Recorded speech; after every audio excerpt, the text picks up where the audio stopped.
Compression, compression, compression. How many times have you heard that saying, and how many times have you tried to compress your golf ball and hit the two shots that you will see on screen now? Plenty of people have tried to get that ball compressed, hit the ball further, hit the ball longer and hit more greens, and we've not been successful. Guys, welcome back to Get Good at Golf. My name is Chris, and if you want to do just that and get good at golf, then make sure to hit that subscriber button. But you'll see those two shots on screen now. The first one leaks a little bit out to the right, and what we start to see from people there is the classic: I've got to compress that golf ball. I've been told to get my hands ahead of that golf ball.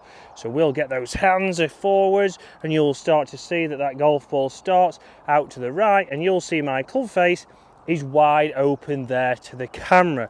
So I've not rotated, my chest is still pointing forwards, and now that club face is wide open. So we might hit it pretty square, there might not be much curvature, we might even hit the dreaded shot, but that's because we're not rotating. We're throwing our hands at it, we're trying to hold that club off because that's what we've been told, and we've not been explained correctly how to get that compression. If we go to that second option then is very much right. I know that I need to get my hands forwards, but I need to turn that chest. And what we'll start to see from there is that from the top, we'll get that turn early. I'll be holding that angle off, that club face closes down, and quickly I've got that club face there pointing left, and we're going to get some curvature. So it's two shots that we don't want to see, and both of them come from something very simple, something that's set up. Yes, a little bit of explanation of what we want to do, but your setup could be killing you from hitting those shots, because I could stand here now, hit some golf shots. I'm in a golf lesson, we hit one straight, we leap one out to the right, we might go one left, but the coach might say you're getting it, or you might be on the driving range thinking in your head, yeah, I'm getting somewhere. The straight one will come from a little bit of luck, unfortunately. I don't want to be the bearer of bad news, but it's more luck than judgment, because all we've done there is we've got those hands timed up correctly, we've got it going forwards, we've not really compressed it, and you'll probably see that it goes quite high.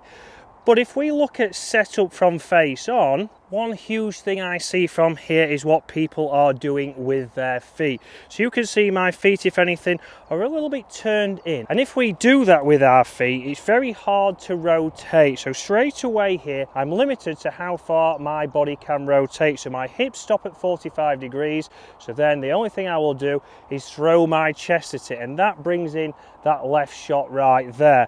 Again, what we can also see from here is if people think, right, I've got to drive my hands at it, again, we'll start to see this move here where we slide ahead of that golf ball, that club face is wide open, and you can see there, I'm still pointing to the camera with my hips and my chest. So the only way to be able to rescue that would be to let those wrists release. And if I let those wrists release, I'm going to potentially catch it heavy, and it might not even get past those tees in front of me.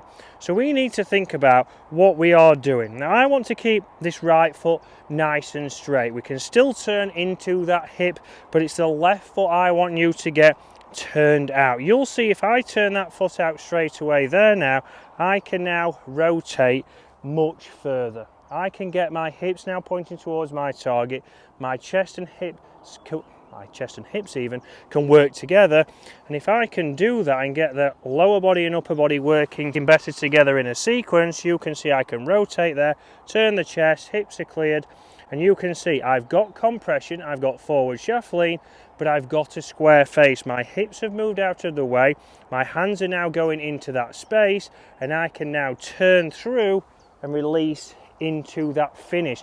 And this is how we're going to generate that compression, because we can now get that body rotating without actively having to force that to get into a very awkward position. And from down the line now, this still can obviously be impeded slightly. So if I'm stood too far away, this is also going to encourage us to not be able to get into that position, because if I turn, I'm often going to be pulled out of position, and that's when we start to see those hands release a little bit.